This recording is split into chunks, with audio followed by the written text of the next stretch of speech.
Fleck gets aggressive. Now let's see if the Buckeyes capitalize.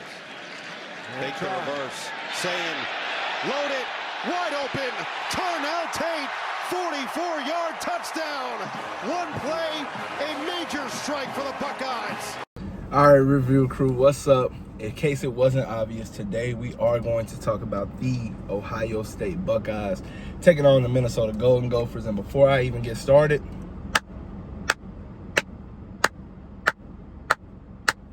what a fucking win. That is how you play the game and dominate on both sides of the ball. We all knew going into this game, Ohio State was the #1 defense in the country statistically, okay?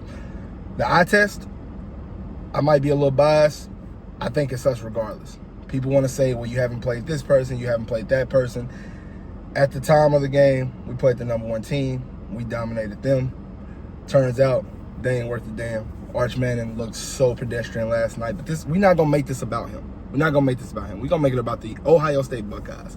I feel like the media does a lot in trying to discredit this defense, but they were coming in with teams averaging 5.5 points. For those of you who do not know football, a touchdown is 6. You're not even giving up a touchdown. We've given up 1 all season. This team came in yesterday and only had 3 points. Not to mention, they got 3 points in the first quarter on their first drive. So you go 12 minutes per quarter, or is it 15? 15 minutes, no, it's 12 minutes per quarter. You go 12 minutes per quarter, or is it 15, y'all? I'm tripping. Regardless, you go 40 plus minutes without giving up any other points. They barely even got down like in their territory. That's how dominant Ohio State was.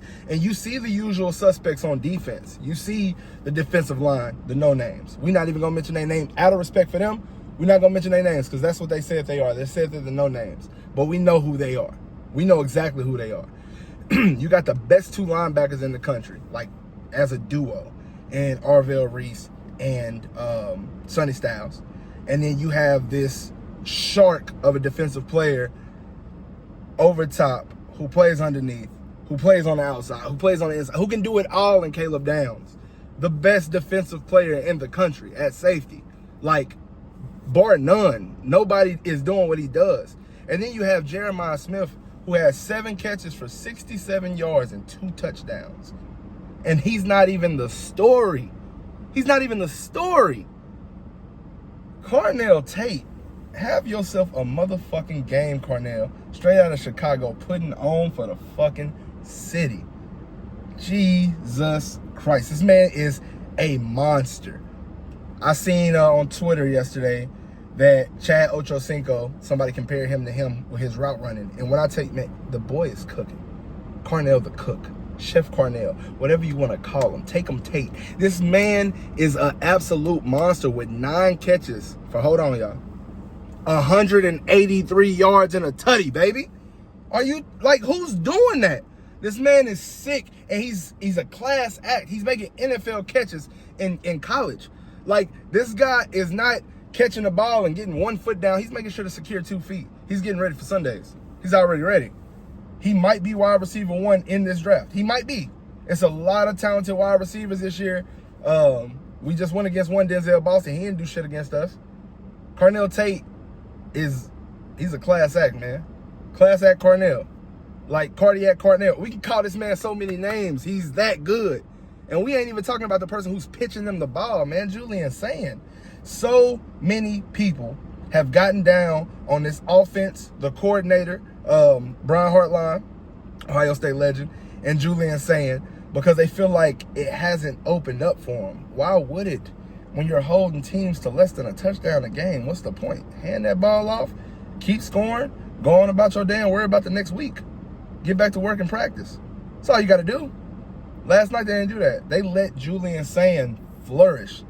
They gave him the keys to the Lamborghini, and they said, drive this motherfucker as fast as you want to. And that motherfucker broke the sound barrier. That's how, bruh. Julian Sayin. I'm not knocking anybody, but I do want to be the one to say, when I was hearing all the Lincoln Keenholes and the Tavian St. Prince, which St. damn, what's his name? Tavian St. Clair. Tavian St. Clair. No disrespect. I love our quarterback room. I think all three of these guys are dogs, but it's a big dog in that room. And that big dog's name is Julian Sayin, Mr. California Cool, straight out of Cali. That boy right there, man, at 6'1", 205, came in like 6'1", 165 when he went to Alabama and then did the transfer after Nick Saban left. Small kid. Done put some muscle on, but the swag never left him. Cool as a fucking cucumber. That boy is, he goes out there, sees the vision, lets it happen, lets it rip. And he's so polished in the pocket. Nothing shakes him. He's always like just cool, simple face. I was watching the game, and just that sense of pride you get as an Ohio State fan, knowing that people felt like, like that offense wasn't what it can be. Like you see yesterday what it would look like. Look out country. You get what I'm saying? Like that's an offense that can repeat. That defense certainly can repeat, and you lose 14 in the draft, and you still look like this? Next man up. That's how it's always been at Ohio State. I don't see it stopping in the reasonable future. Ryan Day is a hell of a coach. He always has been. Matt Patricia, a hell of a defensive coordinator. He always has been. Brian Hartline with the keys to the offense now as an offensive coordinator. He's always had that intellect because look what he's been around. He's been around Urban Meyer. He was around Jim Tressel when he was a coach. He was around Luke Fickell when he was a coach, although that was more of a defensive stalwart than it was offense. And then you got Ryan Day now, like, Brody, he knows what he's doing. Relax, trust the process, as these Sixers fans would say. We just actually delivered on the process. Sorry, Sixers fans. I love you, Joel Embiid. But let's call it ace of ace here. Spade to spade. Y'all know what it is. It's the Ohio State Buckeyes for a reason.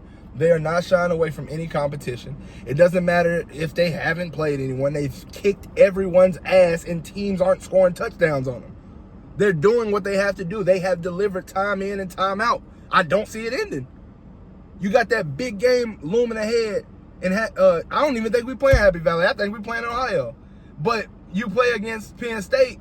They're not even ranked now after 2 straight losses to Oregon and to the defeat, not undefeated. You're not hearing me wrong. The defeated UCLA Bruins with Nico Imaliava at quarterback, who we all seen what the fuck Ohio State did to him last year. You think we worried about that? The Big Ten, I guess we'll see Oregon and Indianapolis. I mean, it don't look like we losing on our end. Don't look like they losing on their end. When you put those two teams together, was their win was it really that special against Penn State? Was it? Or did Oregon just dominate them and take their wheel, and now Penn State can't cooperate? Like they don't even know what the fuck they're doing in life now. Is it that? I would probably go with that. I think Oregon just, Dan Lannon put that work on them. But Dan Lannon, 1-1 against Ryan Day. Lost when it really mattered in the playoffs. But he's a great coach. Definitely somebody we got to look out for. But the Ohio State Buckeyes, we're going to continue to roll. And I think we're going to repeat. I've been saying this since the beginning of the season. I'm going to say it now. And, 6 weeks in, 5 games down, I think we repeat. I don't see a team that scares me. Everybody else has at least one flaw. We have none. It's nothing that we cannot do. And that's the reason why the Ohio State Buckeyes are my pick to win the 2026 National Championship. But to my Buckeyes fans, go Bucks OH. Y'all know what to do. Love y'all, man. We're going to be in attendance for the Ohio State UCLA game in November. Hopefully I'll see some of y'all there. But other than that, man, go Bucks. We the champions till we ain't the champions no more. And just like any other week, y'all, any other coverage, any other episode, y'all know what we do with this one. We leave it in the rear view.